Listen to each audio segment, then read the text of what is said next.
결혼식장. 신랑 신부가 행진하는 순간이었어요. 하객들의 시선이 일제히 한 곳으로 쏠렸습니다.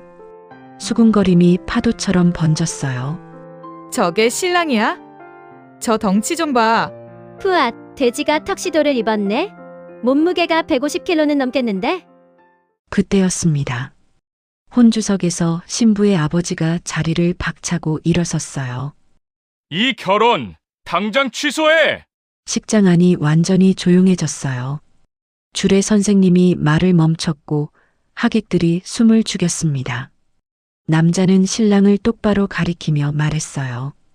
우리 집 문턱은 다시 넘을 생각도 하지 마라. 그 말이 식장 안에 울려 퍼졌습니다. 그런데요, 10년 뒤 그 장인이 바로 그 사위의 가게 앞에서 두 무릎을 꿇었습니다. 눈물을 흘리면서요. 그것도 처음엔 눈앞에 서 있는 사람이 사위인지조차 알아보지 못한 채로요. 대체 그 사이에 무슨 일이 있었던 걸까요? 이어지는 이야기가 궁금하시면 사연 시작 전 구독과 좋아요 부탁드립니다. 그리고 제가 다른 사람들의 말처럼 정말 남자 보는 눈이 없는 걸까요? 다양한 의견을 댓글로 남겨주세요. 그럼 시작합니다. 안녕하세요. 저는 올해 65살 김숙자입니다. 경상북도 구미의 작은 아파트에서 살고 있는 평범한 할머니예요. 지금은 창밖으로 햇살이 곱게 들어오는 이 방에서 뜨개질을 하며 하루를 보내고 있습니다. 하지만 오늘 이 이야기를 꺼내는 데는 꽤 오랜 용기가 필요했어요. 가슴 깊이 묻어두었던 이야기거든요. 부끄럽고 미안하고 그러면서도 이제는 누군가에게 꼭 털어놓고 싶었던 이야기입니다. 사람이 살다 보면 두고두고 후회되는 날이 있죠. 무덤까지 가져가고 싶은 기억이요. 저에게 그날은 딸아이 결혼식 날이었습니다. 인생에서 가장 빛나야 할 그날이 저에게는 가장 부끄럽고 고통스러운 날로 남아버렸으니까요. 그날 저는 하객들 앞에서 고개를 들지 못했습니다. 식이 끝날 때까지 내내 무릎 위에 올려놓은 두 손만 바라봤어요. 옆에 앉은 남편은 이미 눈빛이 돌처럼 굳어 있었고요. 그 기억이 아직도 이렇게 선명한 걸 보면 사람의 마음이란 참 못됐습니다. 좋은 일은 금세 흐릿해지는데 부끄러웠던 순간은 어쩜 그리 또렷하게 남는지요. 제 딸 이름은 박지수입니다. 그 아이는 어릴 때부터 남달랐어요. 공부도 잘했고 마음씨도 곱고 고왔습니다. 거기에 외모까지 반듯했으니 동네 어른들이 지나다 한마디씩 할 정도였죠. 순자 씨, 딸 하나 잘 뒀네요. 저 아이 크면 뭐든 되겠어. 그 말이 빈말이 아니었습니다. 지수는 대구에 있는 가장 이름난 대학교 경영학과에 수석으로 입학했고 졸업 후에는 서울에 있는 중견 무역회사에 당당히 취직했어요. 28살에 벌써 팀장 소리를 들었으니까요. 그런데 저는 한 가지를 오랫동안 몰랐습니다. 지수가 그 빛나는 삶 안에서 얼마나 지쳐 있었는지를요. 지수가 서울로 올라간 뒤 가끔 전화를 걸어올 때면 목소리가 밝았습니다. 잘 지낸다고 회사도 재밌다고 했죠. 그런데 어느 날 밤이었어요. 지수가 전화를 걸어왔는데 평소와 달리 말이 없었습니다. 한참 있다가 조용히 말하더군요. 엄마, 나 그냥 나로 봐주는 사람이 없어. 저는 그 말이 무슨 뜻인지 그때는 잘 몰랐어요. 그냥 회사 생활이 힘든가 보다 싶었죠. 나중에 지수한테 직접 들은 이야기입니다. 지수는 어릴 때부터 예쁘다는 말을 달고 살았어요. 학교에서도 동네에서도 회사에서도요. 처음엔 그 말이 기분 좋았는데 어느 순간부터 그 말이 무거워졌다고 했습니다. 소개팅에서 만나는 남자들은 지수를 처음 보자마자 이렇게 말했대요. 와, 사진보다 실물이 훨씬 낫네요. 그리고 대화 내내 지수가 어떤 사람인지보다 지수가 얼마나 예쁜지 스펙이 얼마나 좋은지에만 관심을 가졌다고 했습니다. 지수가 무슨 생각을 하는지, 무엇을 좋아하는지, 어떤 것에 슬퍼하는지, 그런 걸 궁금해하는 사람이 없었대요. 그게 지수를 조금씩 지치게 만들었습니다. 화려해 보이는 삶 안에서 지수는 사실 굉장히 외로웠어요. 많은 사람들에게 둘러싸여 있었지만 진짜 자신을 아는 사람이 없다는 느낌. 그 느낌이 서울살이 내내 지수를 따라다녔습니다. 그리고 그 무렵 그 사람을 만났어요. 지수가 29살이던 해봄이었습니다. 그날 이후로 지수의 삶이 완전히 달라졌어요. 그리고 저희 가족의 삶도 함께 달라졌죠.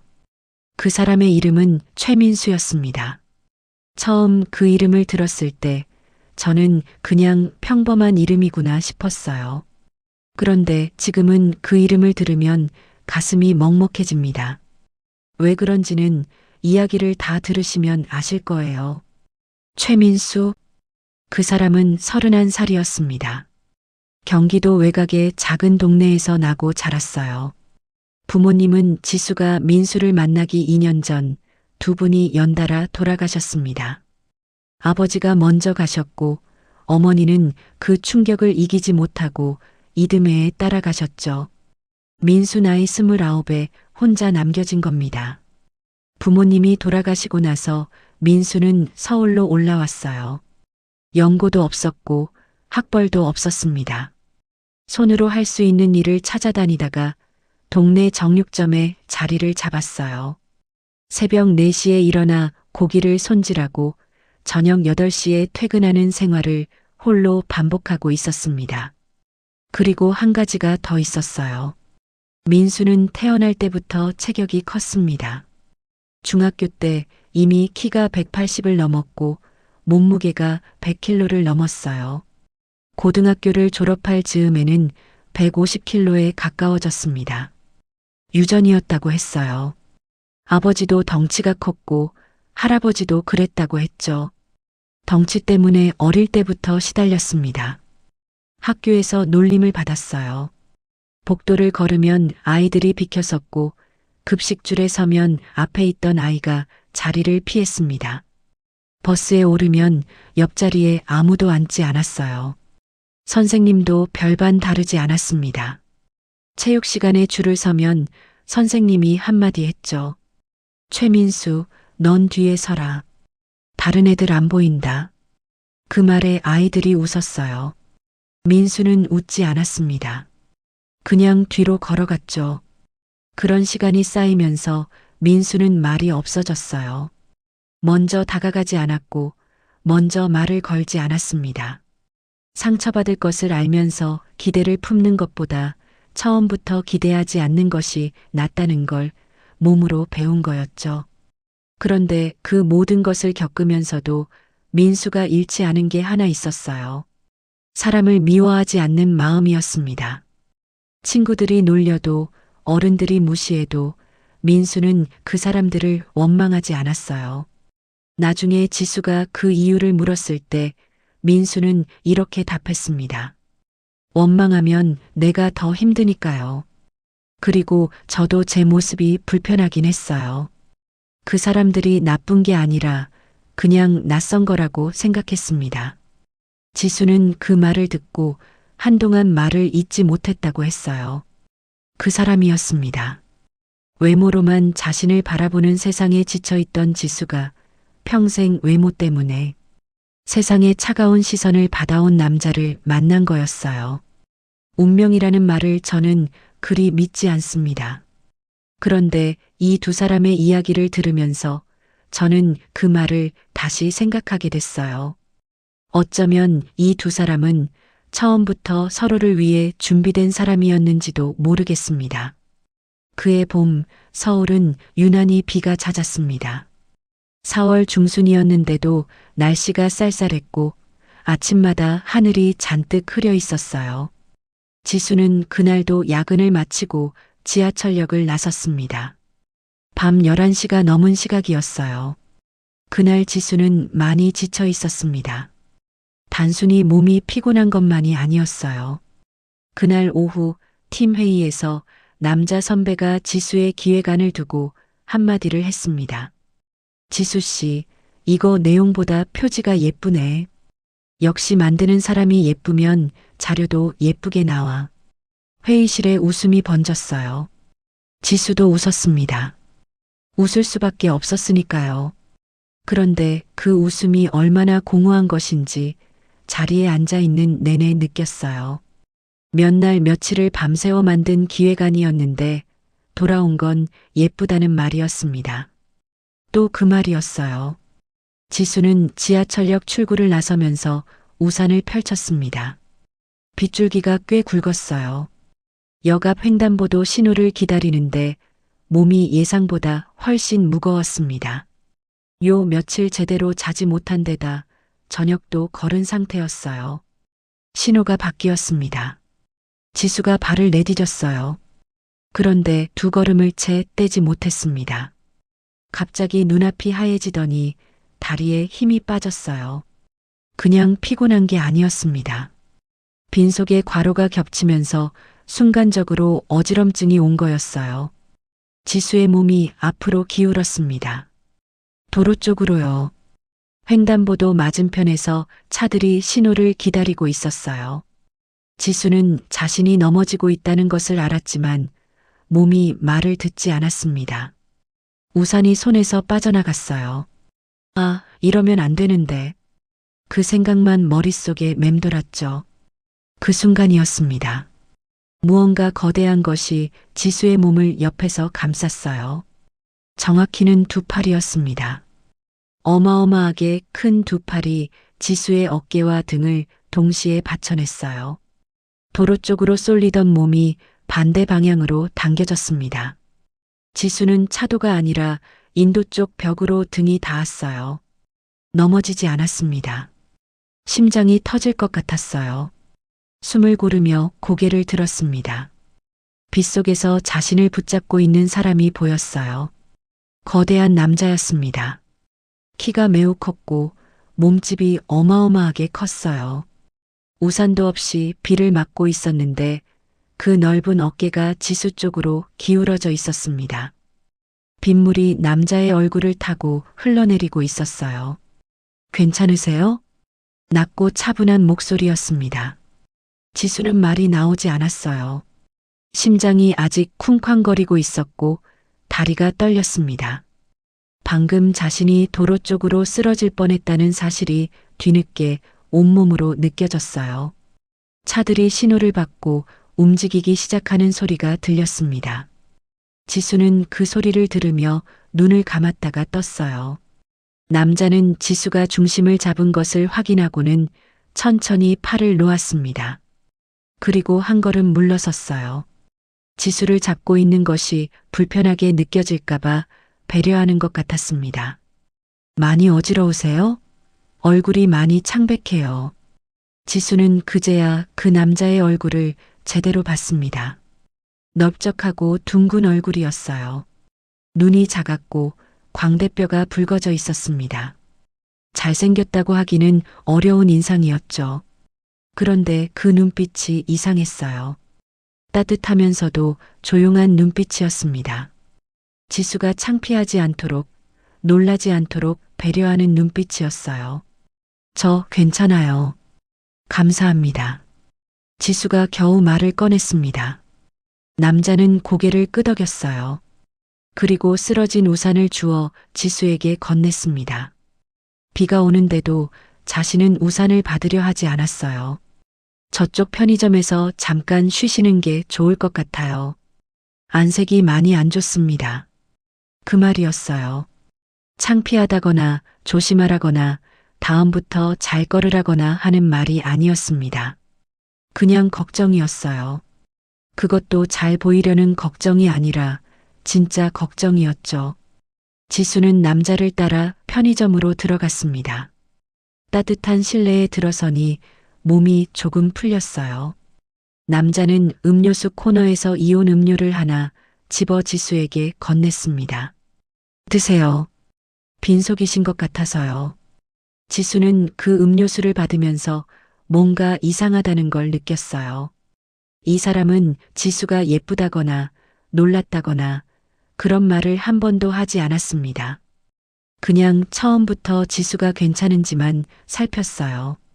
지수를 보통의 사람으로 보는 눈빛이었습니다. 그때였어요. 편의점 카운터 안쪽에서 아르바이트 직원 둘이 속닥이는 소리가 들렸습니다. 야, 저 아저씨 진짜 크다. 몸무게가 얼마야? 그러게. 저 옆에 있는 여자 완전 대비되네. 웃음을 참는 소리도 들렸어요. 지수는 그 말을 듣고 남자를 봤습니다. 남자는 음료수 값을 계산하고 있었어요. 들은 것 같았지만 표정이 바뀌지 않았습니다. 계산을 마치고 거스름 돈을 받아 주머니에 넣었어요. 그냥 아무 일도 없다는 듯이요. 지수는 그 모습을 보면서 가슴이 이상하게 뛰었습니다. 방금 자신을 구해준 것도 이온 음료를 건네준 것도 아니었어요. 저 사람이 저 말을 듣고도 저렇게 있을 수 있다는 것이었습니다. 평생 저런 말을 들어왔기 때문이겠죠. 그런데도 저 눈빛이 흔들리지 않는다는 것이요. 편의점 앞 벤치에 나란히 앉았습니다. 빗소리가 지붕을 두드렸어요. 이온 음료를 마시자 어지럼증이 조금 가셨습니다. 지수가 먼저 말을 꺼냈어요. 혹시 아까 그 말 들으셨어요? 알바생들이 하는. 남자가 지수를 봤습니다. 들었어요. 화 안 나세요? 남자는 잠시 생각했어요. 그리고 담담하게 말했습니다. 어릴 때는 났어요. 근데 화낸다고 내가 달라지는 건 없더라고요. 그냥 내가 할 수 있는 걸 하는 게 낫겠다 싶었습니다. 지수는 그 말을 듣고 이온 음료 뚜껑을 만지작거렸어요. 오늘 낮에 회의실에서 들었던 말이 떠올랐습니다. 예쁘다는 말에 웃어 보였던 자신의 얼굴이요. 그리고 지금 이 사람이 생각났습니다. 저 말을 듣고도 흔들리지 않는 눈빛이요. 이 사람은 다르다. 지수는 그 순간 그것을 느꼈습니다. 무엇이 다른지 말로 설명하기는 어려웠어요. 그냥 달랐습니다. 남자의 이름은 최민수였습니다. 나이는 31. 동네 정육점에서 일한다고 했어요. 어릴 때 부모님을 잃고 혼자 살아왔다고 했죠. 말이 많지 않았어요. 그런데 지수가 하는 말을 잘 들었습니다.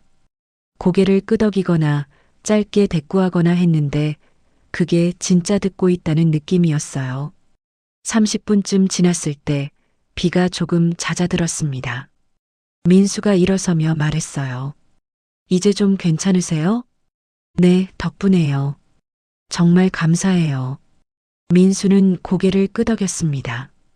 그리고 돌아가려 했어요. 지수가 말을 걸었죠. 혹시 번호 여쭤봐도 될까요? 제대로 감사 인사를 드리고 싶어서요. 민수가 잠시 지수를 봤습니다. 그리고 번호를 말해줬어요. 특별한 의미를 부여하지 않은 태도였습니다.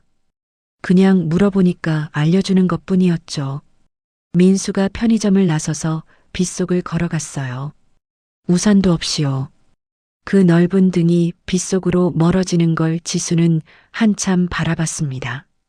방금 저 사람이 나를 구했다. 지수는 그 생각을 하며 자리에서 일어났어요. 세상 사람들이 저 사람을 보고 비웃었지만 그 몸이 오늘 밤 자신을 도로에서 끌어올렸습니다. 집으로 돌아온 지수는 자기도 모르게 민수의 번호를 한참 바라봤습니다. 그리고 문자를 보냈어요. 오늘 정말 감사했어요. 잘 들어가셨어요? 답장은 5분 뒤에 왔습니다. 네. 잘 주무세요. 짧은 문자였어요. 그런데 지수는 그 문자를 보며 웃었습니다. 아까 회의실에서 공허하게 웃던 그 웃음이 아니었어요. 오랜만에 나온 진짜 웃음이었죠. 그날 밤 지수는 오랜만에 깊이 잠들었습니다. 그리고 다음 날 아침 눈을 뜨자마자 그 사람의 얼굴이 떠올랐어요. 이상한 일이었습니다. 그런데 그 이상함이 싫지 않았어요. 그리고 그 작은 감정이 두 사람의 인생을 완전히 바꿔놓게 될 줄을 그때 지수는 아직 몰랐습니다. 첫 문자를 주고받은 뒤로 일주일이 지났습니다. 지수가 먼저 연락했어요. 퇴근길에 문자를 보냈습니다. 저녁 드셨어요? 답장은 짧았어요. 아직이요. 지수는 그 답장을 보며 피식 웃었습니다. 이 사람은 왜 이렇게 말이 없나 싶으면서도 그 짧음이 이상하게 편했어요. 꾸미지 않는다는 느낌이었죠. 저도 아직인데 근처에 순댓국집 있어요. 괜찮으시면요. 5분쯤 지나서 답장이 왔습니다. 20분 뒤에 갈게요. 그게 두 사람의 첫 번째 저녁이었습니다. 순댓국집은 오래된 가게였어요. 플라스틱 의자에 코팅이 벗겨진 탁자, 손때 묻은 메뉴판이 있는 곳이었습니다. 지수가 자주 가는 곳이었어요. 비싼 데 데려가야 한다는 부담 없이 그냥 오자고 할 수 있는 곳이었으니까요. 민수가 들어서는 순간 가게 안 시선이 쏠렸습니다. 주방에서 국을 떠내던 아주머니가 민수를 보고 잠깐 동작을 멈췄어요. 옆 테이블에 앉아있던 아저씨가 친구의 팔을 툭 치며 눈짓을 했습니다. 민수는 그 시선들을 등에 받으며 지수 맞은편에 앉았어요. 표정이 바뀌지 않았습니다. 지수는 그 장면을 보면서 마음이 복잡했어요. 저 사람은 어디를 가나 저런 시선을 받겠구나 싶었습니다. 밥 한 끼를 먹으러 들어와도, 길을 걸어도, 버스를 타도 평생 그 시선 속에서 살아온 사람이구나 싶었죠. 국이 나왔습니다. 두 사람은 말없이 숟가락을 들었어요.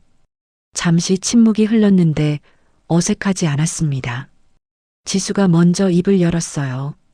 아까 들어오실 때 다들 쳐다보던데 불편하지 않으세요? 민수가 숟가락을 내려놓지 않은 채 지수를 봤습니다. 익숙해요. 익숙해지는 게 가능해요? 그런 시선이요. 민수는 잠시 생각했어요. 국물을 한 숟가락 떠먹고 나서 말했습니다. 처음에는 가능하지 않아요. 근데 계속 받다 보면 어느 순간 그게 내 일이 아닌 것 같아져요. 저 사람들이 나쁜 게 아니라 낯선 거라고요. 나도 낯선 건 쳐다보게 되니까요. 지수는 그 말을 들으며 국을 먹지 못했습니다. 뭔가 목에 걸리는 것 같았어요. 그래도 상처는 받겠죠. 민수가 지수를 봤어요. 그리고 짧게 말했습니다. 봤죠? 부정하지 않았어요. 괜찮다고도 하지 않았습니다. 그냥 받는다고 했어요. 그 솔직함이 지수의 가슴 어딘가를 건드렸습니다. 어릴 때는 어땠어요? 지수가 조심스럽게 물었어요. 민수는 잠시 탁자를 내려다봤습니다. 그리고 천천히 말을 꺼냈어요. 평소보다 말이 많아진 것 같았는데 그것도 지수한테만 그런 것 같았습니다. 학교에서 있었던 일들을 조금씩 꺼냈어요. 급식줄에서 아이들이 자리를 피하던 것, 체육 시간에 선생님한테 들었던 말, 소풍날 짝이 없어 혼자 앉았던 기억들이요. 특별히 감정을 실어서 말하지 않았어요. 그냥 있었던 일을 말하는 것처럼 담담했습니다. 그런데 그 담담함이 오히려 지수를 더 울컥하게 만들었어요. 이 사람은 저 기억들을 얼마나 오래 혼자 갖고 있었을까 싶었거든요. 그래서 사람들이 싫어졌어요? 지수가 물었습니다. 민수가 고개를 저었어요. 아니요. 왜요? 저 같으면 싫어졌을 것 같은데. 민수가 잠깐 지수를 봤습니다. 그리고 말했어요. 싫어하면 제가 더 외로우니까요. 그 사람들이 나빠서 그런 게 아니라 제가 불편하게 생긴 거잖아요. 거기에 화내면 평생 화내면서 살아야 하는데 그렇게 살고 싶지 않았어요. 지수는 그 말을 듣고 한동안 말을 잇지 못했습니다. 오늘 낮에 회의실에서 있었던 일이 또 떠올랐어요. 예쁘다는 말을 들으며 웃어 보였던 자신의 얼굴이요. 자신은 그 정도 말에도 집에 와서 한참 기분이 처졌는데 이 사람은 저 말들을 들으면서 어떻게 저렇게 살아왔을까 싶었습니다. 대단해요. 지수가 말했어요. 민수가 지수를 봤습니다. 대단한 게 아니에요. 그냥 다르게 살 방법을 몰랐던 거예요. 그 말이었습니다. 지수는 그 순간 이상한 감정을 느꼈어요. 이 사람 앞에서는 자신이 예쁜지 안 예쁜지, 스펙이 좋은지 안 좋은지가 아무 의미가 없다는 걸 알았습니다. 이 사람은 지수를 그냥 지수로 보고 있었어요. 처음 만난 날부터요. 그게 지수가 오랫동안 원했던 것이었습니다. 그날 이후로 두 사람은 자주 만났어요.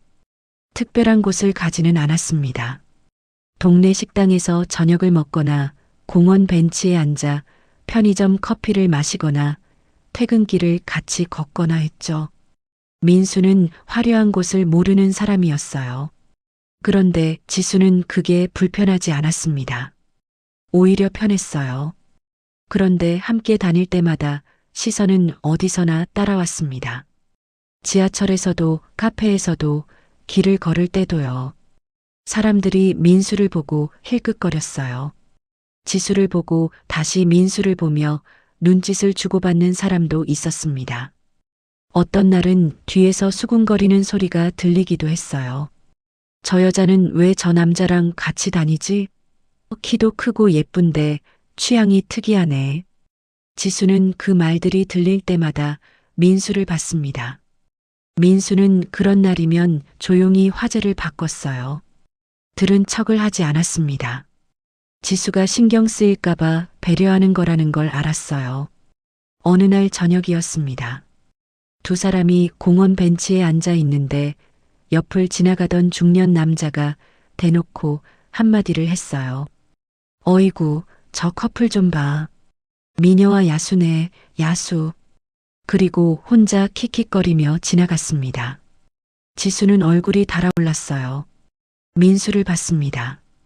민수는 손에 들고 있던 커피를 한 모금 마셨어요. 그게 전부였습니다. 지수가 입술을 깨물었습니다. 미안해요. 민수가 지수를 봤어요. 왜요? 나 때문에 저런 말 들은 것 같아서요. 민수는 잠시 지수를 바라봤습니다. 그리고 말했어요. 지수 씨 때문이 아니에요. 원래 듣는 말이에요. 그 말이 지수를 더 아프게 했습니다. 원래 듣는 말이라는 게요.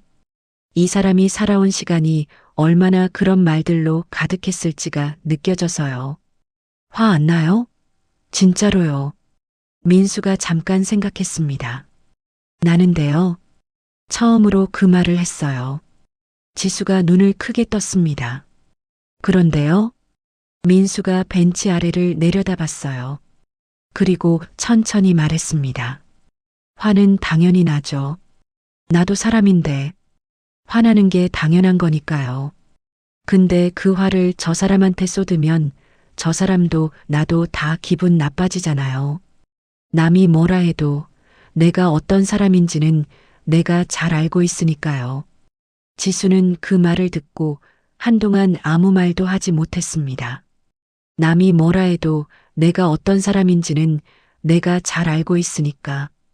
그 말이 오랫동안 귓속에 맴돌았어요. 지수는 그날 집에 돌아와서 오래 생각했습니다.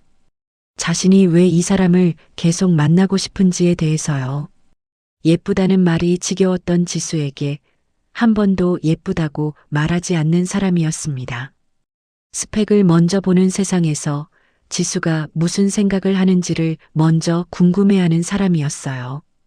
그리고 평생 상처받으면서도 사람을 미워하지 않는 법을 아는 사람이었습니다. 이 사람이어야 하는 이유가 생기고 있었어요. 그렇게 계절이 한번 바뀌었습니다. 두 사람이 처음 만난 지 6달쯤 지났을 때 민수가 조용히 말했어요. 공원 벤치에 나란히 앉아있던 날이었습니다. 나는 지수 씨가 좋습니다. 잘 부탁드려요. 세련되지 않은 고백이었어요. 꽃도 이벤트도 멋진 말도 없었습니다. 그냥 공원 벤치에서 조용히 꺼낸 말이었죠. 그런데 지수는 그 말을 들으며 눈물이 날 것 같았어요. 지금껏 들어온 수많은 말들보다 이 짧은 한마디가 훨씬 진심으로 들렸으니까요. 꾸밈없이 진심만 담긴 말이었습니다. 지수가 고개를 끄덕였어요. 나도요. 그게 전부였습니다. 두 사람은 그날 밤 오래 걸었어요. 특별한 곳을 가지 않았습니다. 그냥 같은 방향으로 걸었죠. 그리고 문제는 그 다음부터였습니다. 지수는 어머니인 저한테 먼저 이야기를 꺼냈어요. 전화기 너머로 조심스럽게 말하던 그 목소리가 지금도 귀에 선합니다. 엄마, 나 사귀는 사람 생겼어. 저는 처음엔 설레는 마음으로 들었죠. 어머, 어떤 사람인데? 어디 다녀? 나이는? 31하고 일은 정육점에서 해. 저는 그 말을 듣고 잠시 말문이 막혔습니다. 그것만 해? 다른 건 없어? 응, 그냥 정육점 직원이야. 근데 엄마, 진짜 좋은 사람이야. 지수의 목소리에 힘이 실려 있었어요. 좋은 사람이라는 말이 귀에 들어오지 않았어요. 정육점 직원이라는 말만 머릿속에 남았습니다. 저는 그날 전화를 끊고 남편한테 말했어요. 남편의 반응은 저보다 훨씬 격했습니다. 정육점? 집안은? 부모님은? 부모님 두 분 다 일찍 돌아가셨대요. 고아라는 소리잖아. 안 된다고 해. 몇 주 뒤 지수는 민수를 직접 데리고 왔습니다. 얼굴이라도 한번 봐달라고 그것만 부탁한다고 했어요. 저는 남편을 설득해서 자리를 만들었습니다. 민수가 우리 집 문 앞에 섰을 때였어요. 저는 솔직히 굳어버렸습니다. 지수한테 덩치가 크다는 말은 들었지만 막상 마주하니 차원이 달랐어요. 어깨가 문틀에 닿을 것 같았고 서 있는 것만으로도 공간이 꽉 차는 느낌이었습니다. 정장을 입고 왔는데 소매가 당겨져 있었고 단추 쪽이 팽팽했어요. 저는 순간적으로 남편 얼굴을 봤습니다. 남편은 이미 표정이 굳어 있었어요. 민수는 꾸벅 인사를 했습니다. 안녕하세요. 최민수입니다. 잘 부탁드립니다. 목소리는 낮고 차분했어요. 눈빛은 흔들리지 않았습니다. 남편은 민수를 위아래로 훑어봤어요. 그리고 자리에 앉으면서 딱 한마디를 했죠. 저 덩치가 뭐냐? 작게 내뱉은 말이었지만 방 안에 있던 모두가 들었습니다. 지수의 얼굴이 하얗게 굳었어요. 민수는 못 들은 척 조용히 앉았고 저는 차를 내오러 부엌으로 피했습니다. 그날 식사 자리는 처음부터 끝까지 무거웠어요. 남편은 민수에게 짧은 질문만 던졌습니다. 직업, 월급, 집, 가족. 민수는 하나하나 솔직하게 답했어요. 숨기거나 부풀리지 않았습니다. 그런데 솔직할수록 남편의 표정은 점점 굳어갔어요. 그런데 그날 저는 부엌에서 한 장면을 봤습니다. 남편이 화장실을 다녀오는 사이 지수가 민수에게 작게 속삭였어요. 미안해요. 아버지가 원래 저런 분이 아닌데. 민수가 지수를 봤습니다. 그리고 조용히 고개를 저었어요. 괜찮아요. 제가 못나 보이는 거 맞으니까. 지수가 입술을 깨물었어요. 그 말이 상처받은 채로 한 말이 아니라는 걸 지수는 알았습니다. 담담하게 사실을 말하는 거였죠. 그런데 그 담담함이 오히려 지수의 가슴을 더 아프게 했어요. 자리가 끝나고 민수가 돌아간 뒤 남편은 조용히 말했습니다. 저런 놈이랑 결혼하면 우리 딸 인생 끝이다. 그 말이 시작이었어요. 그런데 지수는 포기하지 않았습니다. 남편이 반대할수록 주변에서 뜯어말릴수록 지수의 눈빛은 더 단단해졌어요. 어느 날 밤 지수가 저한테 전화를 걸어서 말했습니다. 엄마, 나 이 사람이랑 결혼할 거야. 지수야, 아버지가 얼마나 반대하시는지 알잖아. 알아. 근데 엄마, 나는 평생 나를 사람으로 봐주는 사람이랑 살고 싶어. 저는 그 말을 듣고 한동안 말이 없었습니다. 나를 사람으로 봐주는 사람. 그 말이 뭔 뜻인지 그때의 저는 완전히 이해하지 못했어요. 그냥 고집이라고 생각했습니다. 그런데 지금은 압니다. 그게 고집이 아니라 지수가 오랫동안 원해온 것이었다는 걸요. 그리고 남편도 결국 같은 생각이었을 겁니다. 어느 날 저녁 긴 침묵 끝에 말했어요. 결혼은 해라. 하지만 내 마음이 변한 건 아니다. 허락이라고 부르기도 어려운 말이었습니다. 그래도 지수는 그 한마디에 눈물을 흘렸어요. 고맙다는 말도 못하고 그냥 고개를 숙였죠. 그렇게 결혼 준비가 시작됐습니다. 결혼식 날 아침이었습니다. 5월의 햇살이 따사롭게 내리쬐는 날이었어요. 하늘도 맑았고 바람도 적당했습니다. 겉으로만 보면 더없이 좋은 날이었죠. 그런데 저는 그날 아침부터 가슴이 무거웠어요. 뭔가 잘못될 것 같은 예감이 아침부터 떠나질 않았습니다. 식장은 지수가 직접 고른 곳이었어요. 크지 않은 곳이었습니다. 민수 쪽에 친척이 많지 않았고 형편도 넉넉하지 않았으니까요. 지수는 그게 아무렇지 않다고 했어요. 식이 중요한 게 아니라 사람이 중요한 거라고요. 저는 그 말을 들으며 마음이 복잡했습니다. 이렇게 반듯하게 자란 아이가 왜 이런 선택을 하는지 그 마음을 온전히 받아들이기가 쉽지 않았어요. 하객들이 하나둘 모여들었습니다. 지수 직장 동료들도 왔고 친척들도 왔어요. 동네 지인들도 몇몇 자리를 잡았습니다. 로비에는 은은한 꽃향기가 퍼져 있었어요. 겉으로만 보면 여느 결혼식과 다를 게 없었습니다. 그런데 신랑이 들어서는 순간이었어요.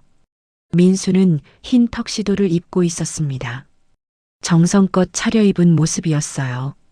머리도 단정하게 넘겼고 구두도 반짝이게 닦아 신었습니다. 그 성실함이 눈에 보였죠. 그런데 그 큰 몸집이 예복 안에서 더욱 두드러져 보였어요.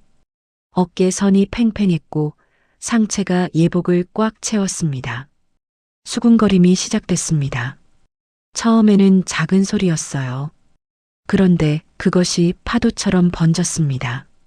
어머, 신랑이 저 사람이야? 몸무게가 150kg는 넘겠다. 딸이 왜 저런 남자를 데려왔대? 아깝다, 아까워.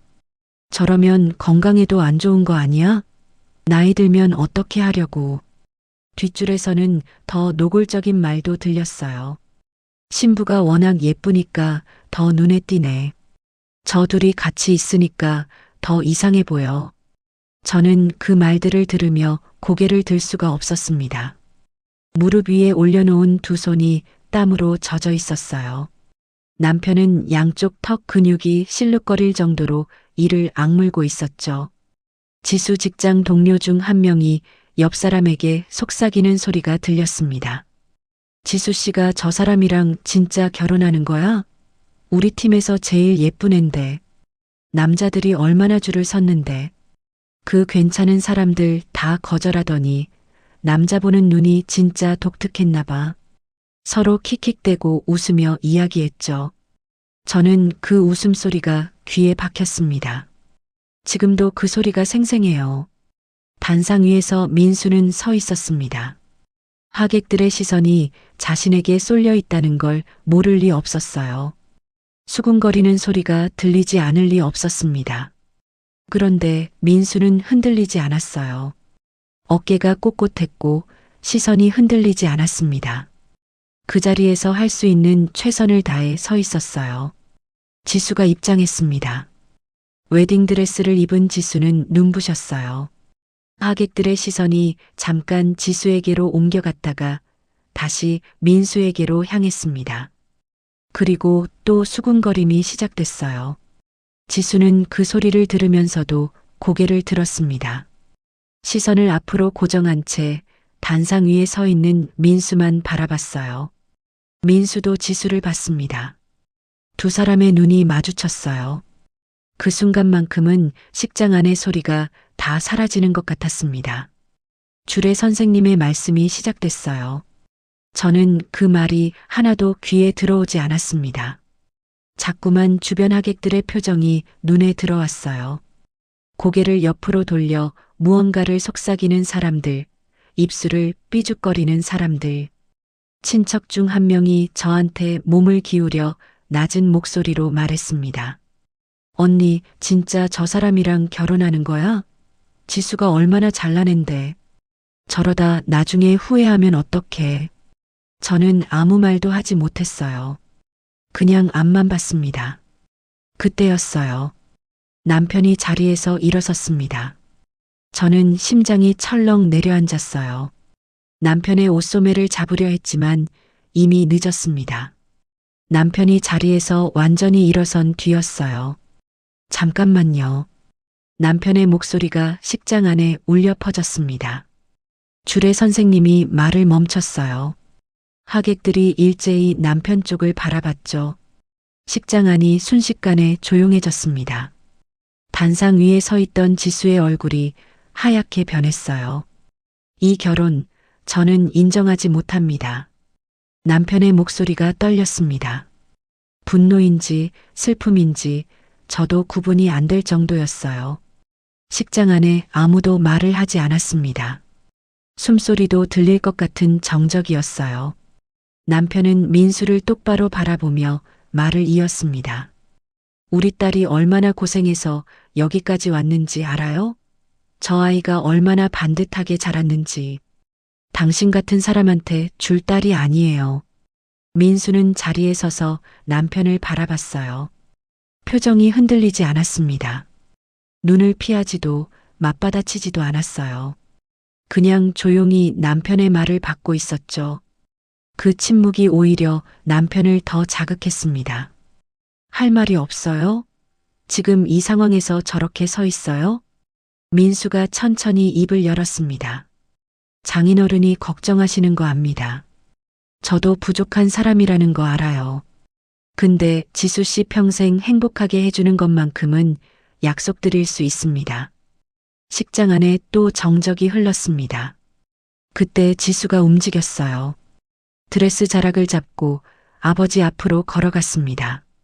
눈에는 이미 눈물이 가득 고여 있었어요. 그런데 그 눈빛이 애원하는 눈빛이 아니었습니다. 단단한 눈빛이었어요.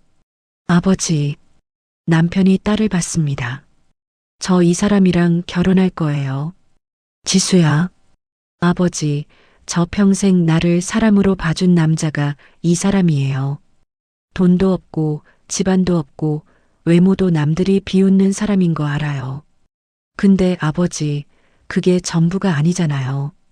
지수의 목소리가 떨렸습니다. 그런데 쓰러지지 않았어요. 저는 이 사람이랑 살 거예요. 아버지가 인정해 주시면 좋겠지만 안 해주셔도요. 식장 안이 완전히 고요해졌습니다. 남편은 딸의 눈을 오래 바라봤어요. 그 눈빛이 고집인지 진심인지를 읽으려는 것 같았습니다. 그리고 천천히 자리에 앉았어요. 더 이상 말을 하지 않았습니다. 앉아서 고개를 숙였죠. 그게 항복이었는지 포기였는지 저는 지금도 모르겠습니다. 예식은 계속됐어요. 그런데 식장 분위기는 끝까지 무거웠습니다. 하객들은 여전히 수군거렸고 몇몇은 불편한 듯 일찍 자리를 떴어요. 저는 그 시간 내내 웃지 못했습니다. 딸의 결혼식인데 단 한 번도 웃지 못했어요. 식이 끝나고 남편이 민수에게 다가갔습니다. 주변에 사람들이 있었지만 남편은 신경 쓰지 않았어요. 민수의 눈을 보며 낮은 목소리로 말했습니다. 우리 집과 인연은 여기서 끊는다. 지수한테 잘해줘라. 그게 전부다. 민수는 고개를 깊이 숙였습니다. 말이 없었어요. 저는 그 장면을 보면서 다리가 풀리는 것 같았습니다. 식장 한쪽 벽에 기대서 한참을 있었어요. 하객들이 빠져나가는 소리, 웨딩 마치가 끝나는 소리, 그 소리들이 멀게 들렸습니다. 그날 지수 부부는 작은 원룸으로 갔어요. 저는 집으로 돌아오는 차 안에서 남편 옆에 앉아 아무 말도 하지 못했습니다. 남편도 말이 없었어요. 창밖으로 5월의 풍경이 지나갔습니다. 햇살이 여전히 밝았어요. 세상은 아무것도 달라진 게 없는데 저는 뭔가 크게 달라진 것 같은 기분이었습니다. 집에 돌아와 방에 들어서자마자 저는 핸드폰을 들었어요. 지수에게 문자를 보냈습니다. 잘 들어갔니? 답장은 한참 뒤에 왔어요. 응, 엄마. 잘 들어갔어. 걱정 마. 저는 그 짧은 문자를 보며 방 안에서 혼자 울었습니다.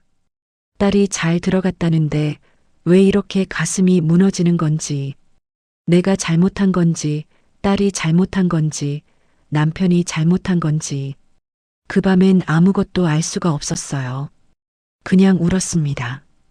그리고 그날 이후로 우리 집과 딸 부부 사이에는 긴 침묵이 시작됐습니다. 작은 원룸이었습니다. 서울 외곽의 낡은 빌라 3층. 엘리베이터도 없고 계단 난간도 삐걱거리는 곳이었어요. 방 하나에 부엌이 딸린 구조였는데 두 사람이 살기엔 꽤 좁았습니다. 민수의 넓은 어깨가 좁은 복도를 지날 때마다 양쪽 벽에 스칠 것 같았어요. 이삿날이었습니다. 짐이 많지 않았어요. 트럭 한 대에 다 실릴 정도였습니다. 민수가 무거운 짐을 혼자 들어 올리는 동안 지수는 작은 상자들을 날랐어요. 두 사람이 말없이 짐을 나르는 모습을 이삿짐 기사 아저씨가 한참 바라보다가 중얼거렸습니다. 신혼부부예요? 짐이 참 소박하네. 소박하다는 말이 빈말처럼 들리지 않았어요. 그냥 사실이었죠. 짐을 다 드리고 나서 지수가 가방에서 작은 화분을 꺼냈어요. 창가에 올려두면서 말했습니다. 여기도 햇볕은 들잖아. 괜찮아. 민수는 그 말을 듣고 아무 말도 하지 않았어요. 대신 지수가 들고 온 상자를 하나씩 조심스럽게 풀었습니다. 그 뒷모습이 어딘가 단단해 보였어요. 신혼살림은 보잘것 없었습니다. 가전제품은 중고로 맞췄고 식탁은 동네 중고가게에서 15,000원을 주고 샀어요. 이불도 민수가 쓰던 것을 그대로 썼죠. 처가와는 완전히 연락이 끊긴 상태였습니다. 지수 친구들이 결혼 선물로 보내준 상품권이 그 시절 두 사람에게는 꽤 큰 도움이 됐어요. 저는 가끔 몰래 지수에게 문자를 보냈습니다. 잘 지내냐고, 밥은 먹고 있냐고요. 지수는 항상 짧게 답했어요. 응, 엄마, 잘 지내. 걱정 마. 그 짧은 답장을 받을 때마다 가슴 한켠이 무너지는 것 같았습니다. 잘 지낸다는데 왜 이렇게 마음이 아픈 건지. 민수는 결혼 후에도 새벽 4시에 일어났어요. 알람이 울리기도 전에 눈을 떴습니다. 지수가 깨지 않도록 이불을 살며시 걷고 소리 없이 씻고 어두운 부엌에서 혼자 밥을 지어 먹었어요. 그리고 해가 뜨기 한참 전에 집을 나섰습니다. 지수가 그 사실을 알게 된 건 결혼하고 한 달쯤 지났을 때였어요. 새벽에 물을 마시러 나왔다가 텅 빈 이불 쪽을 본 거였습니다. 깜짝 놀라 시계를 봤더니 새벽 3시 50분이었어요. 지수는 그날 이후로 가끔 민수보다 먼저 일어나 밥을 지었습니다. 민수는 그걸 발견할 때마다 짧게 말했어요. 일어나지 않아도 되는데 밥은 먹고 가야지. 그게 두 사람의 새벽 대화였습니다. 길지 않았어요. 그런데 따뜻했죠. 정육점에서도 민수를 향한 시선은 여전했습니다. 새 손님들이 처음 들어올 때면 민수를 보고 흠칫 놀라는 경우가 많았어요. 어떤 아주머니는 대놓고 한 발 물러서며 말했습니다. 어머, 여기 총각은 덩치가 엄청 크네. 민수는 웃으며 답했어요. 네, 덩치는 큰데 고기는 정직합니다. 그 말에 아주머니가 멋쩍게 웃었죠. 그리고 다음 주에 다시 왔어요. 그 다음 주에도요. 그런데 항상 그렇게 부드럽게 넘어가는 건 아니었습니다. 어느 날이었어요. 민수가 고기를 손질하고 있는데 중학생쯤 돼 보이는 남자아이 둘이 가게 앞을 지나가다 유리 너머로 민수를 봤습니다. 한 아이가 친구 팔을 잡아당기며 웃었어요. 야, 저 사람 봐. 킹콩 아니야? 두 아이가 웃음을 터뜨리며 지나갔습니다. 가게 안에 있던 손님 한 명이 민수를 봤어요. 민수는 고기를 손질하던 손을 멈추지 않았습니다. 칼이 도마 위를 오가는 소리만 규칙적으로 들렸어요. 손님은 아무 말도 하지 못하고 시선을 돌렸습니다. 그날 저녁 가게 문을 닫고 청소를 하던 민수가 잠깐 동작을 멈췄어요. 아무도 없는 가게 아니었습니다. 형광등 불빛 아래 진열대가 텅 비어 있었어요. 민수는 걸레를 손에 든 채 그냥 서 있었습니다. 그때 지수가 들어왔어요. 퇴근 후 들르는 날이었습니다. 가게 문을 열었다가 민수의 모습을 보고 발걸음을 멈췄어요. 불을 다 켠 가게 안에서 민수가 혼자 멍하니 서 있었습니다. 그 넓은 어깨가 어딘가 지쳐 보였어요. 여보. 민수가 고개를 들었습니다. 지수를 보고 아무렇지 않은 표정을 지으려 했어요. 그런데 그날따라 그게 잘 안 됐습니다. 지수가 가게 안으로 들어와 민수 옆에 섰어요. 아무 말도 하지 않았습니다. 그냥 옆에 섰죠. 잠시 침묵이 흘렀어요. 그리고 민수가 먼저 입을 열었습니다. 평소와 달리 목소리가 낮았어요. 나 오늘 좀 힘들었어. 지수는 민수를 봤습니다. 민수가 힘들다는 말을 꺼낸 게 처음이었어요. 결혼한 뒤로 한 번도 없었던 일이었습니다. 무슨 일 있었어? 민수는 잠시 말이 없었어요. 그리고 천천히 말했습니다. 가게 앞에서 아이들이 킹콩이라고 했어. 지수는 아무 말도 하지 않았습니다. 그 말은 오늘 처음 들은 게 아닌데. 근데 오늘은 이상하게 오래 남네. 민수가 걸레를 진열대 위에 내려놨어요. 그리고 천장을 잠깐 올려다봤습니다. 어릴 때는 그냥 넘겼는데 나이 드니까 이상하게 더 힘들어. 내가 약해진 건지. 지수는 그 말을 듣고 민수의 손을 잡았습니다. 말없이요. 민수가 지수를 봤어요. 눈빛이 흔들리고 있었습니다. 평소에는 보이지 않던 흔들림이었어요. 약해진 거 아니야. 지수가 말했습니다. 그동안 너무 많이 참은 거야. 그러니까 오늘 이렇게 말해줘서 고마워. 민수는 한동안 말이 없었어요. 그러다가 지수의 손을 꼭 쥐었습니다. 아무 말도 없이요. 그리고 잠시 뒤에 조용히 말했어요. 지수 씨 만나기 전까지는 이런 말할 사람이 없었어. 지수는 그 말을 듣고 눈물이 날 것 같았습니다. 꾹 참았어요. 이제 있잖아. 민수가 지수를 봤습니다. 그리고 작게 고개를 끄덕였어요. 돈이 부족한 날이 많았습니다. 민수의 월급은 많지 않았어요. 거기서 월세를 내고 공과금을 내고 식비를 쓰고 나면 남는 게 별로 없었습니다. 지수의 급여는 대부분 저축을 했기에 여유는 없었어요. 두 사람은 쓸데없는데 돈을 쓰지 않았어요. 외식을 거의 하지 않았고 옷도 사지 않았습니다. 점심은 늘 도시락이었고 커피도 직접 타서 마셨죠. 누가 시킨 것도 아니었어요. 그냥 그 사람의 방식이었습니다. 어느 날 저녁 지수가 통장을 들여다보다가 민수에게 말했어요. 이거 민수 씨가 모은 거야? 민수가 고개를 끄덕였습니다. 조금씩 넣어뒀어. 나중에 쓸 때가 생길 테니까. 지수는 그 말을 듣고 한동안 통장을 바라봤습니다. 금액이 크지는 않았어요. 그런데 그 작은 숫자 안에 민수가 새벽마다 일어나 보낸 시간들이 고스란히 담겨 있었습니다. 지수는 그날 밤 이불을 덮고 조용히 울었어요. 민수 몰래요. 어느 날 밤 민수가 지수에게 조심스럽게 말을 꺼냈습니다.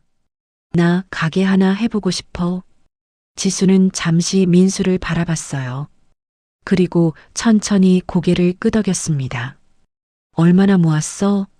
아직 부족해. 좀 더 모아야 해. 그래. 같이 모으자. 그날 두 사람은 오래 이야기를 나눴어요. 좁은 원룸 식탁에 마주 앉아서 종이에 숫자를 적어가며요. 창밖엔 늦은 밤 빗소리가 들렸습니다. 그 빗소리가 두 사람의 이야기를 조용히 감싸줬어요.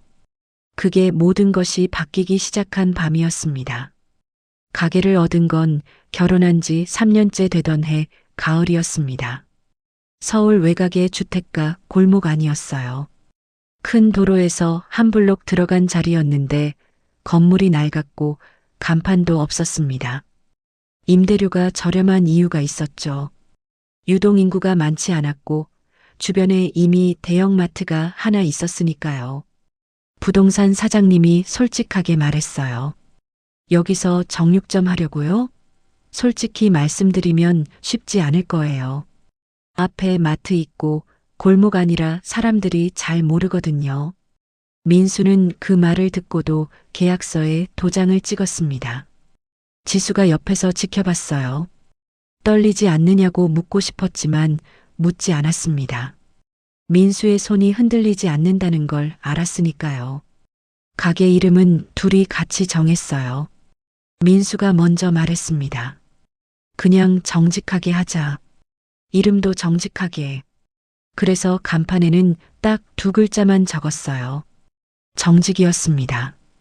지수는 그 이름이 마음에 들었어요. 이 사람다운 이름이라고 생각했죠. 개업 첫날은 손님이 많지 않았어요. 그런데 문제는 손님만이 아니었습니다. 동네 상인들이 새로 생긴 가게를 기웃거리다가 민수를 보고 수군거리기 시작했어요. 이 골목에서 오래 장사해온 과일 가게 아저씨가 친구에게 말하는 소리가 들렸습니다. 야, 저 뚱뚱한 사람이 정육점 차렸대. 오래 가겠어? 민수는 그 말을 들었어요. 그러나 하던 일을 멈추지 않았습니다. 진열대를 정리하고 냉장고 온도를 확인하고 내일 들어올 고기 목록을 적었죠. 가게 문을 닫고 청소를 하면서도 표정이 크게 달라지지 않았어요. 오늘 몇 명 왔어?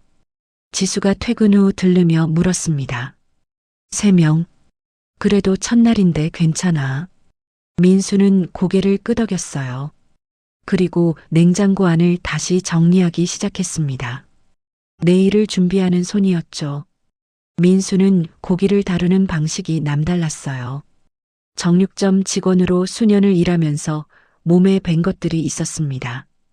어떤 고기가 신선한지, 어떤 부위를 어떻게 손질해야 맛이 제대로 나는지, 냉장 온도를 어떻게 맞춰야 육즙이 살아있는지, 그런 것들을 이론이 아니라 손끝으로 알았어요. 거기에 한 가지가 더 있었습니다. 민수는 손님을 속이지 않았어요. 저울에 올릴 때 조금 더 얹어줬고 좋지 않은 부위가 섞였다 싶으면 솔직하게 말했습니다. 오늘 들어온 목살보다 어제 들어온 등심이 더 좋다고 그걸 사가라고 했어요. 당장 매출에 도움이 되지 않는 말이었죠. 그런데 그 말을 들은 손님들이 다시 왔습니다. 그런데 그 무렵 민수가 예상하지 못한 일이 생겼어요. 손님 중에 동네에서 꽤 오래된 다른 정육점 주인이 있었습니다. 처음엔 그냥 고기를 사러 오는 손님인 줄 알았는데 나중에 보니 그게 아니었어요. 그 사람이 동네 상인들 사이에서 이런 말을 퍼뜨리고 있었습니다. 저 가게 고기 출처가 불분명하대. 산지 직거래라고 하는데 실제로는 아니라더라. 사실이 아니었어요. 민수는 주말마다 직접 농가를 돌아다니며 거래처를 만들어 온 사람이었습니다. 그런데 그 말이 동네에 돌면서 손님이 뚝 끊기기 시작했어요. 하루 이틀이 지나도 손님이 오지 않았습니다. 사흘째 되던 날 민수는 가게 문을 닫고 혼자 냉장고 앞에 앉아 있었어요. 냉장고 안에는 팔리지 않은 고기들이 가득했습니다. 시간이 지나면 버려야 할 것들이었어요. 그 손해가 얼마인지 민수는 계산하지 않았습니다. 계산하면 더 힘들 것 같아서였죠. 지수가 그날 가게에 들렀어요. 민수의 모습을 보고 발걸음을 멈췄습니다. 냉장고 앞에 혼자 앉아 있는 민수의 어깨가 어딘가 처져 있었어요. 지수는 조용히 다가가 옆에 앉았습니다. 무슨 일이야? 민수가 상황을 설명했어요. 말이 많지 않았습니다. 있었던 일을 그냥 말했죠. 지수는 다 듣고 나서 잠시 말이 없었어요. 그리고 천천히 입을 열었습니다. 그 사람한테 직접 가서 얘기할 거야? 아니. 왜? 싸워봤자 내가 나쁜 사람 될 거야. 그냥 계속 잘하는 수밖에 없지. 지수는 그 말을 듣고 한숨을 참았어요. 억울하다는 말도 화난다는 말도 하지 않는 사람이었습니다. 그냥 계속 잘하는 수밖에 없다는 사람이었죠. 집으로 돌아오는 길에 지수는 말없이 걸었어요. 그런데 집에 들어서자마자 지수의 감정이 터졌습니다. 현관에서 신발을 벗다가 그냥 주저앉았어요. 그리고 울음이 나왔습니다.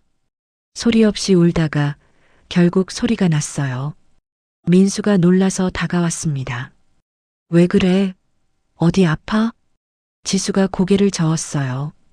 그리고 눈물을 닦으면서 말했습니다. 민수 씨, 나 솔직하게 말해도 돼? 민수가 지수 앞에 앉았어요. 응, 나 가끔 너무 힘들어. 민수는 아무 말도 하지 않았습니다. 아버지랑 연락 끊긴 것도 힘들고, 돈도 빠듯한 것도 힘들고, 근데 그것보다 내가 저런 말을 들으면서도 아무렇지 않은 척하는 게 제일 힘들어. 지수의 목소리가 떨렸어요. 나는 내가 화내도 되고 억울해해도 되는데 왜 맨날 혼자 참아? 나한테도 참아? 민수는 잠시 바닥을 봤습니다. 그리고 말했어요. 참는 게 아니야. 그럼 뭔데? 익숙한 거야. 근데 민수가 지수를 봤습니다. 지수 씨가 힘들다고 하니까 나도 사실 힘들었다는 거 이제 말할 수 있을 것 같아. 지수가 눈물을 닦으며 민수를 바라봤어요. 그 사람이 거짓말을 퍼뜨렸을 때 나 진짜 억울했어. 새벽마다 일어나서 주말에 농가 돌아다니면서 직접 만든 거래처인데 그게 거짓말이라고 하니까 민수의 목소리가 처음으로 조금 갈라졌어요. 근데 또 화내면 지는 것 같아서 지수는 그 말을 듣고 민수에게 다가가 안았습니다. 말없이요. 민수는 처음에 어떻게 해야 할지 모르는 것 같았어요. 그러다가 천천히 지수의 등을 감쌌습니다. 두 사람은 현관 바닥에 그렇게 한참 앉아 있었어요. 그게 두 사람이 처음으로 같이 무너진 밤이었습니다.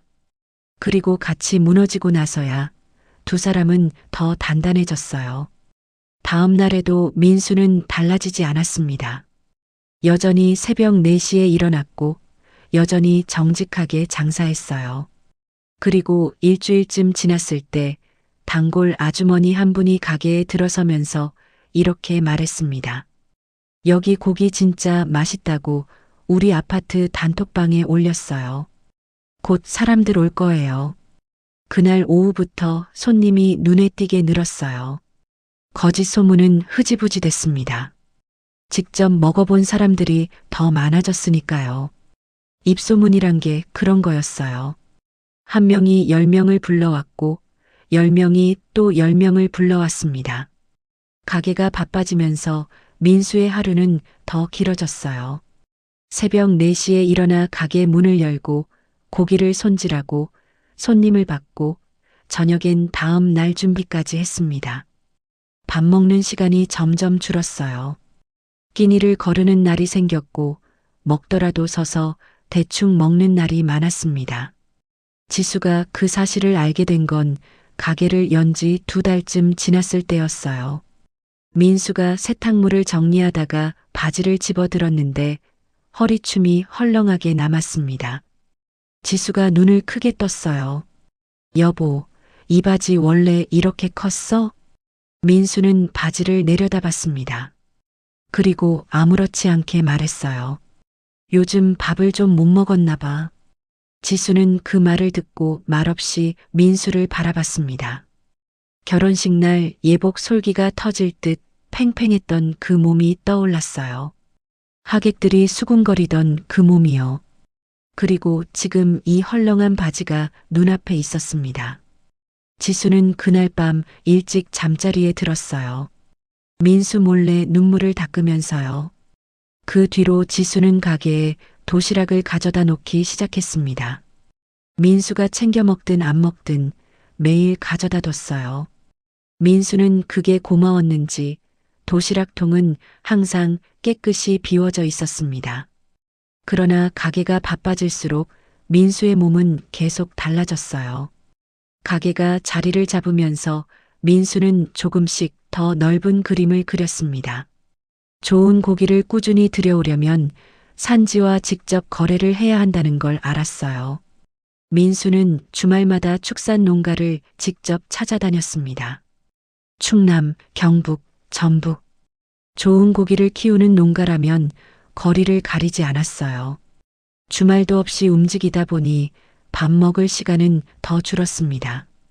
결혼 첫 해가 지나고 두 번째 해가 지나면서 민수의 얼굴 윤곽이 선명해지기 시작했어요. 볼살이 빠지면서 턱선이 드러났고 목선도 길어 보였습니다. 어깨는 여전히 넓었지만 몸 전체가 눈에 띄게 줄어들었어요. 단골 손님이 어느 날 민수를 보더니 말했습니다. 사장님 많이 달라지셨다. 살 많이 빠지셨어요. 민수가 웃으며 답했어요. 바빠서 밥 먹을 시간이 없어요. 손님이 웃었습니다. 그런데 지수는 그 말을 들을 때마다 웃지 못했어요. 바빠서 밥을 못 먹는다는 말 안에 새벽 4시부터 시작하는 하루가 수군거림을 등에 받으며 버텨온 시간이 전부 담겨 있었으니까요. 개업한 지 1년이 넘어가면서 가게는 주택가 골목의 명물이 됐습니다. 번호표를 나눠줘야 하는 날도 생겼어요. 오래 가겠냐고 수군거리던 과일 가게 아저씨가 어느 날 민수에게 슬그머니 말했습니다. 사장님, 비결이 뭐야? 마트 옆에서 어떻게 이렇게 손님이 많아?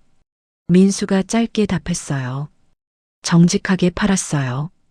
아저씨는 그 말을 듣고 한참 생각하더니 고개를 끄덕였습니다. 그렇게 5년이 흘렀어요. 가게는 하나가 아니었습니다. 두 번째 가게가 생겼고 얼마 지나지 않아 세 번째 가게가 생겼어요. 거기에 작은 식육식당도 차렸습니다. 좋은 고기를 쓴다는 소문이 나면서 예약이 밀리기 시작했어요. 민수는 여러 가게의 사장이 됐습니다. 하지만 새벽에 일어나는 습관은 바뀌지 않았어요. 직원이 생겼는데도 민수는 직접 고기를 들여다보고 직접 손질을 했습니다. 직원들이 왜 그러냐고 물으면 민수는 짧게 답했어요. 손이 기억해야 해. 그래야 기준이 안 무너져. 가게가 3개로 늘면서 민수의 하루는 더 길어졌어요. 새벽에 일어나 각 가게를 돌고 농가에 전화하고 직원들을 관리하고 저녁엔 식단까지 확인했습니다. 밥은 여전히 제대로 못 먹는 날이 많았어요. 그러면서 민수의 몸은 더욱 달라졌습니다. 결혼식 날 예복 솔기가 터질 것 같던 그 몸이 이제는 완전히 달랐어요. 어깨는 여전히 넓었지만 허리가 잡혔고 얼굴에 턱선이 뚜렷했습니다. 오래된 직원 중 한 명이 창업 초기 사진을 보다가 민수에게 가져왔어요. 사장님, 이게 사장님 맞아요? 완전 딴 사람 같은데요. 민수가 그 사진을 봤습니다. 그리고 짧게 웃었어요. 나 맞아. 직원이 신기하다는 듯이 말했습니다. 어떻게 이렇게 달라지셨어요? 민수가 사진을 내려놓으며 답했어요. 바빠서 밥 먹을 시간이 없었어. 직원이 웃었습니다. 그런데 그 말을 옆에서 듣고 있던 지수는 웃지 못했어요. 그 말 안에 새벽 4시부터 시작하는 하루가 빈 가게 안에서 혼자 서 있던 그 밤이 현관. 바닥에서 같이 무너졌던 그 밤이 전부 담겨 있었으니까요. 이 사람의 10년이 이 몸 안에 새겨져 있었습니다. 어느 날 밤 두 사람이 나란히 누워 있는데 지수가 조용히 말했어요. 민수 씨, 응, 우리 많이 왔다. 민수가 잠시 말이 없었습니다. 그리고 천천히 말했어요. 지수 씨 덕분이야. 지수가 고개를 저었습니다. 아니야. 민수 씨 덕분이야. 두 사람은 더 이상 말을 하지 않았어요. 그냥 어두운 천장을 바라봤습니다. 창밖에서 바람 소리가 들렸어요. 그렇게 10년이 흘렀습니다. 결혼식 날 하객들이 수군거리던 그 신랑이 이제 서울 외곽 주택가에서 시작한 작은 정육점을 3개의 가게와 식당으로 키운 사업가가 되어 있었습니다. 그리고 그 몸은 10년의 시간을 고스란히 담고 있었어요. 그 사실을 가장 늦게 알게 된 사람이 있었습니다. 바로 장인이었어요. 그날은 평범한 화요일이었습니다. 오전부터 가게 안이 분주했어요. 민수는 냉장고 안쪽을 들여다보며 오늘 들어온 한우 상태를 확인하고 있었습니다. 직원들이 진열대를 정리하는 소리, 냉장고 돌아가는 소리, 가게 밖에서 손님들이 번호표를 뽑는 소리. 그게 요즘 민수의 일상이었어요. 막내 직원 재현이가 가게 앞 유리 너머를 힐끗 보더니 민수에게 다가왔습니다. 사장님, 저기 밖에 어떤 어르신이 한참 서 계세요. 들어오지도 않고요. 민수가 고개를 들었어요. 유리 너머로 가게 앞이 보였습니다. 70 가까이 돼 보이는 남자가 서 있었어요. 외투가 낡았고 머리카락은 많이 새어 있었습니다. 등이 예전보다 굽어 있었고 두 손을 앞에 모은 채 가게 간판을 올려다보고 있었어요. 민수는 그 자리에서 굳었습니다. 멀리서 봐도 알았어요. 10년이라는 시간이 그 사람을 많이 바꿔놓았지만 민수는 단번에 알아봤습니다. 어깨 선이, 고개를 드는 방식이, 서 있는 자세가. 그게 장인이었어요. 민수는 잠시 그 자리에 서 있었습니다. 손에 들고 있던 장갑을 천천히 내려놨어요. 숨을 한번 고르고 앞치마를 고쳐 매고 가게 문을 열고 밖으로 나갔습니다. 가을 바람이 불었어요. 장인은 가게 문이 열리는 소리에 고개를 돌렸습니다. 그리고 그 자리에서 굳었어요. 눈앞에 서 있는 사람을 한동안 바라봤습니다. 앞치마를 두른 키 큰 남자였어요. 분명히 이 가게 사람인 것 같았는데 누군지 선뜻 알아보지 못했습니다. 장인은 고개를 약간 기울이며 다시 봤어요. 그런데 그 눈빛이었습니다. 조용하고 따뜻한 그 눈빛이요. 장인의 얼굴이 천천히 굳었습니다. 너 민수냐? 확신이 아니라 물음이었어요. 그만큼 달라져 있었던 거였습니다. 10년 전 결혼식 날 예복 솔기가 터질 것 같던 그 몸이 아니었어요. 어깨는 여전히 넓었지만 몸 전체가 완전히 달라져 있었습니다. 얼굴 윤곽이 선명했고 턱선이 뚜렷했어요. 볼살이 빠진 자리에 세월의 흔적이 새겨져 있었습니다. 같은 키인데 전혀 다른 사람처럼 보였어요. 장인은 말을 잇지 못했습니다.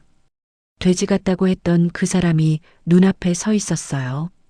그런데 그 말이 무색할 만큼 달라져 있었습니다. 장인은 자신도 모르게 한마디를 내뱉었어요. 많이 달라졌구나. 못 알아볼 뻔했다. 놀라움이 먼저였습니다. 반가움도 미안함도 아니었어요. 그냥 눈앞의 사람이 너무 달라서 나온 말이었죠. 민수는 잠시 장인을 바라봤습니다. 그리고 짧게 답했어요. 가게 3개 운영하다 보니 밥 먹을 시간이 없었습니다. 특별한 감정을 싣지 않은 말이었어요. 자랑도 원망도 아니었습니다. 그냥 사실이었죠. 장인은 그 말을 듣고 더 이상 아무 말도 하지 못했습니다. 밥 먹을 시간이 없었다는 말. 그 짧은 말 안에 10년이 담겨 있었어요. 새벽마다 혼자 일어나 밥을 지어 먹고 집을 나섰던 시간들, 수군거림을 등에 받으며 버텨온 시간들, 빈 가게 안에서 혼자 서 있던 밤들, 결혼식 날 자신이 내뱉었던 말들이 파도처럼 밀려왔습니다. 장인의 눈빛이 흔들렸어요. 두 사람은 가게 앞에서 한동안 아무 말도 하지 않았습니다. 가을바람이 두 사람 사이를 지나갔어요.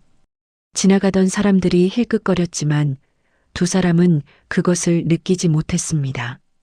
장인이 먼저 입을 열었어요. 민수야. 목소리가 달랐습니다.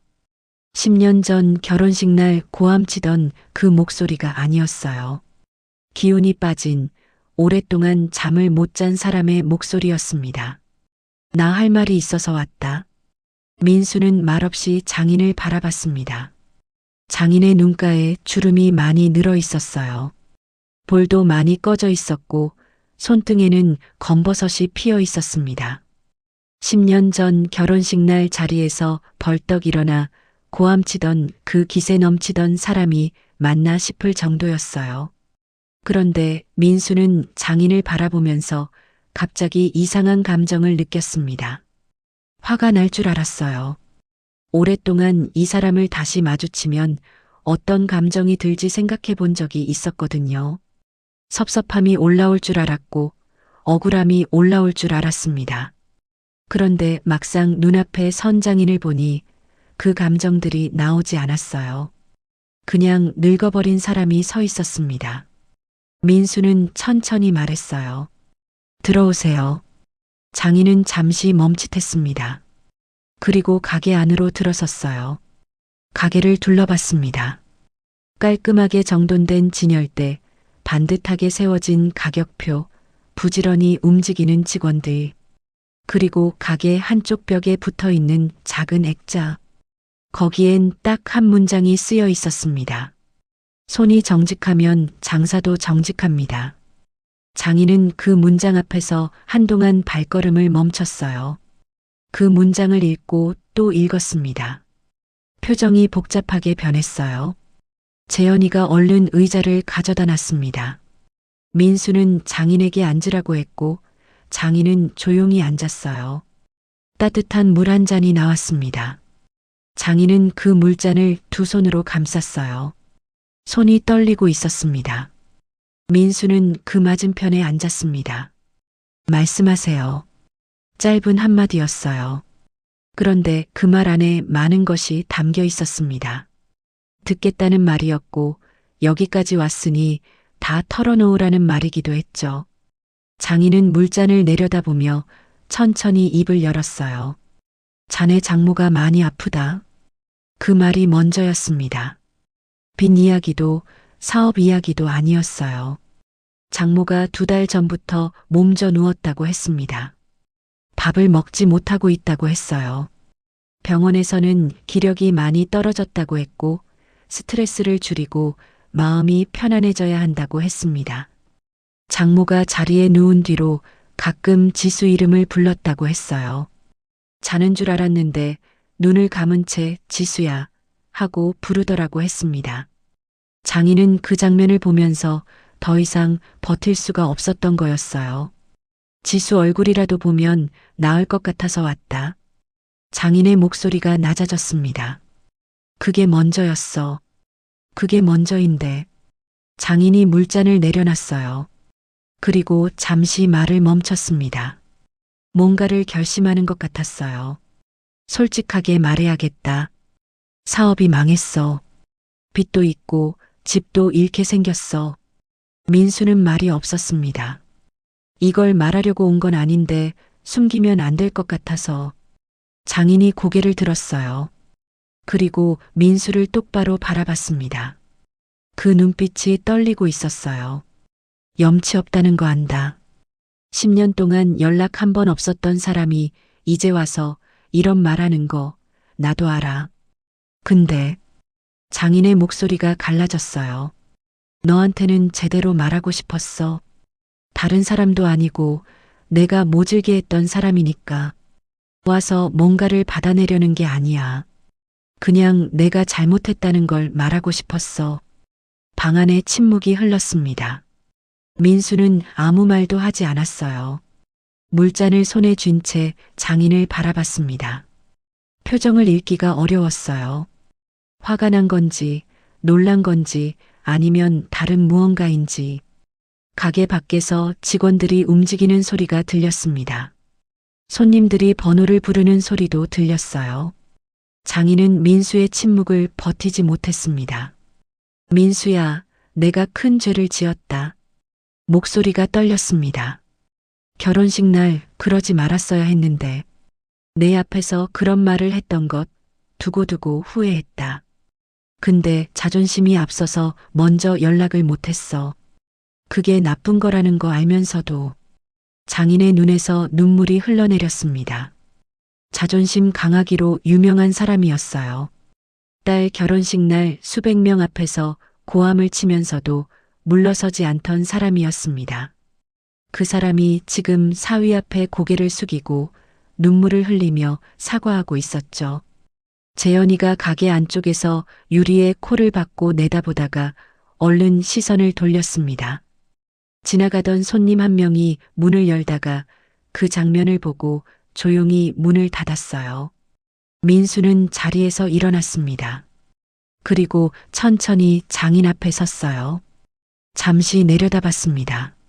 장인의 어깨가 흔들리고 있었어요. 저 어깨가 10년 전에는 얼마나 곧았던가 싶었습니다. 결혼식 날 자리에서 벌떡 일어나 고함치던 그 어깨가요. 민수가 먼저 말했습니다. 저는 아직도 장인어른 사위입니다. 그 한마디였어요. 장인의 어깨가 다시 한번 크게 흔들렸습니다. 민수는 그 모습을 바라봤어요. 그리고 재현이를 불렀습니다. 오늘 사장실 좀 써야겠다. 손님 모시게. 재현이가 얼른 고개를 끄덕였어요. 민수는 장인을 안쪽 방으로 안내했습니다. 그리고 나오면서 핸드폰을 꺼내 전화를 걸었어요. 지수였습니다. 전화가 연결되자 민수는 짧게 말했어요. 지수야, 오늘 일찍 올 수 있어? 아버지 오셨어. 전화기 너머로 한동안 아무 소리가 없었습니다. 그리고 지수의 목소리가 들렸어요. 떨리고 있었죠. 지금 가. 민수는 전화를 끊고 가게 안으로 들어왔습니다. 재현이가 조심스럽게 물었어요. 사장님, 저 어르신 누구세요? 민수가 앞치마를 고쳐 매며 짧게 답했습니다. 장인어른이야.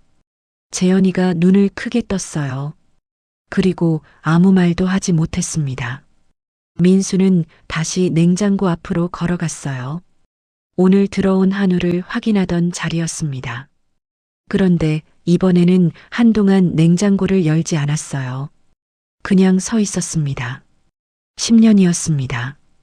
결혼식 날 그 말들을 들으며 꼿꼿하게 서 있던 날부터 빈 가게 안에서 혼자 멍하니 서 있던 밤까지 새벽 4시마다 혼자 일어나 밥을 지어 먹고 나섰던 아침들까지 그 시간들이 지금 이 자리까지 데려다 놨습니다. 민수는 숨을 한번 길게 내쉬었어요. 그리고 냉장고 문을 열었습니다. 오늘 할 일이 아직 남아 있었으니까요. 지수가 도착한 건 전화를 받고 40분 뒤였습니다. 상사에게 양해를 구하고 짐도 챙기지 않은 채 회사를 나섰어요. 택시를 잡아 타고 가는 내내 손이 떨렸습니다. 핸드폰을 꼭 쥐고 있었는데 전화를 걸지도 문자를 보내지도 못했어요. 그냥 달리는 차 안에서 창밖을 봤습니다. 아버지. 그 한 단어가 가슴 안에서 계속 맴돌았어요. 10년이었습니다. 결혼식 날 이후로 아버지와 제대로 눈을 마주친 적이 없었어요. 어머니와는 가끔 몰래 통화를 했지만 아버지 이야기는 서로 꺼내지 않는 것이 불문율처럼 돼 있었습니다. 아버지도 먼저 연락하지 않았고 지수도 먼저 연락하지 않았어요. 그렇게 10년이 흘렀습니다. 지수는 그 세월 동안 아버지가 보고 싶지 않았던 게 아니었어요. 명절이 되면 생각났고, 아플 때 생각났고, 좋은 일이 생길 때도 생각났습니다. 그런데 먼저 연락하면 질 것 같았어요. 무엇을 지는 건지도 몰랐는데 그냥 질 것 같았습니다. 그게 10년이 됐어요. 택시가 가게 앞에 섰을 때 지수는 잠시 내리지 못했습니다. 가게 유리 너머로 불빛이 보였어요. 직원들이 움직이는 모습도 보였죠. 그런데 발이 떨어지지 않았습니다. 기사님이 백미러로 지수를 봤어요. 손님 다 왔어요. 아, 네. 감사합니다. 지수는 문을 열고 내렸습니다. 가을바람이 얼굴에 닿았어요. 차갑고 맑은 바람이었습니다. 지수는 숨을 한번 크게 들이쉬고 가게 문을 열었어요. 민수가 카운터 앞에 서 있었습니다. 지수와 눈이 마주치자 민수는 고개를 살짝 끄덕였어요. 그리고 안쪽을 향해 눈짓을 했습니다. 말이 없었어요. 그런데 그 눈빛에 많은 것이 담겨 있었습니다. 괜찮을 거야 라는 말이었어요. 지수는 천천히 걸어갔습니다. 사장실 문 앞에 섰을 때 지수는 다시 한번 멈췄어요. 문 너머에서 아무 소리도 나지 않았습니다. 지수는 손잡이를 잡고 조용히 문을 열었어요. 방 안에 아버지가 있었습니다. 작은 소파에 앉아 있었는데 고개를 숙이고 있었어요. 지수가 들어서는 소리를 들었는지 천천히 고개를 들었습니다. 두 사람의 눈이 마주쳤어요. 지수는 그 순간 아무 말도 나오지 않았습니다. 10년 동안 준비했던 말들이 전부 사라져버린 것 같았어요. 아버지의 얼굴이 너무 많이 늙어 있었습니다. 볼이 꺼졌고 눈 아래 그늘이 짙었어요. 흰머리가 많이 늘었고 검버섯이 핀 손이 무릎 위에서 꼼지락거리고 있었습니다. 그 손이 눈에 들어오는 순간이었어요. 지수의 눈에서 눈물이 흘러내렸습니다. 막으려 했는데 막아지지 않았어요. 소리도 나지 않았습니다. 그냥 뜨거운 것이 두 뺨을 타고 내려갔죠. 아버지가 먼저 입을 열었습니다. 지수야. 목소리가 갈라져 있었어요. 미안하다. 그게 전부였습니다. 이유도 설명도 변명도 없었어요. 딱 두 마디였죠. 그런데 지수는 그 두 마디를 듣는 순간 10년 동안 가슴 한켠에 묻어두었던 무언가가 무너지는 것을 느꼈습니다. 지수가 아버지 앞으로 걸어갔어요. 그리고 아버지 옆에 앉았습니다. 말없이 아버지의 손을 잡았죠. 거칠고 차가운 손이었어요. 지수는 그 손을 두 손으로 감쌌습니다. 아버지의 손이 떨리고 있었어요. 아버지, 많이 힘드셨어요? 아버지는 고개를 끄덕였습니다. 소리가 나지 않도록 이를 꽉 다물고 있었는데 눈물이 흘러내렸어요. 자존심 강한 사람의 눈물이었습니다. 평생 남 앞에서 울지 않던 사람의 눈물이었어요. 지수는 아무 말도 하지 않았습니다. 그냥 아버지의 손을 잡고 옆에 앉아 있었어요. 그것으로 충분했습니다. 10년 동안 쌓인 것들이 말로 다 풀릴 수는 없었어요. 그냥 옆에 있는 것, 그게 먼저였죠. 아버지가 떨리는 목소리로 말했습니다. 엄마가 많이 아프다. 자꾸 내 이름을 부르더라. 지수의 손에 힘이 들어갔어요. 언제부터요? 2달 됐어. 병원에서 마음이 편해져야 한다고 하는데 나는 뭘 해줘야 할지 몰라서. 아버지의 목소리가 점점 작아졌습니다. 내가 잘못했다는 거 알아. 너한테도 민수한테도. 근데 너무 늦었나 싶어서 오기가 쉽지 않았어. 그래도 엄마 때문에라도 와야겠다 싶었다. 지수는 그 말을 들으며 눈물을 닦았습니다. 늦지 않았어요, 아버지. 아버지가 지수를 봤어요. 정말? 네. 그 짧은 대답 하나에 아버지의 어깨가 무너졌습니다. 한평생 꼿꼿하게 살아온 사람이 딸 앞에서 처음으로 무너졌습니다. 지수는 아버지의 등에 손을 올렸어요. 말없이요. 한참 뒤에 민수가 문을 열고 들어왔습니다. 뜨거운 차 2잔을 들고 있었어요. 조용히 탁자 위에 내려놓고 나가려는데 장인이 민수를 불렀습니다. 민수야, 앉아라. 민수는 잠시 서 있다가 의자를 당겨 앉았어요. 방 안에 세 사람이 앉았습니다. 말이 없었어요. 차에서 김이 피어올랐고 가게 밖에서 직원들이 움직이는 소리가 들렸죠. 그 일상적인 소리가 오히려 이 방 안의 무게를 조금 가볍게 해주는 것 같았습니다. 장인이 먼저 민수를 봤어요. 내가 이렇게 될 줄 몰랐다. 내가 사람을 잘못 봤어. 민수는 고개를 저었습니다. 저도 부족한 사람입니다. 지수가 옆에서 버텨줬으니까 여기까지 온 거예요. 장인은 그 말을 듣고 지수를 봤어요. 지수는 눈물이 아직 남아있는 눈으로 아버지를 바라봤습니다. 장인이 민수를 다시 봤어요. 그리고 천천히 입을 열었습니다. 결혼식 날 내가 했던 말들 있잖냐. 민수는 말없이 장인을 바라봤어요. 그 말들이 얼마나 잘못된 건지 나는 그때 몰랐어. 진짜로 몰랐어. 사람을 겉으로만 봤던 거야. 그게 얼마나 못난 짓인지 한참 지나서야 알았는데 알고 나서도 미안하다는 말을 못했어. 장인의 목소리가 낮아졌습니다. 늦었지만 미안하다. 진심으로. 방 안이 조용해졌어요. 민수는 잠시 탁자를 내려다봤습니다. 그리고 천천히 고개를 들었어요. 저도 드릴 말씀이 있어요. 장인이 민수를 봤습니다. 저는 장인어른을 원망한 적이 없어요. 진짜로요. 장인의 눈빛이 흔들렸어요. 그때 장인어른이 반대하신 거 이해해요.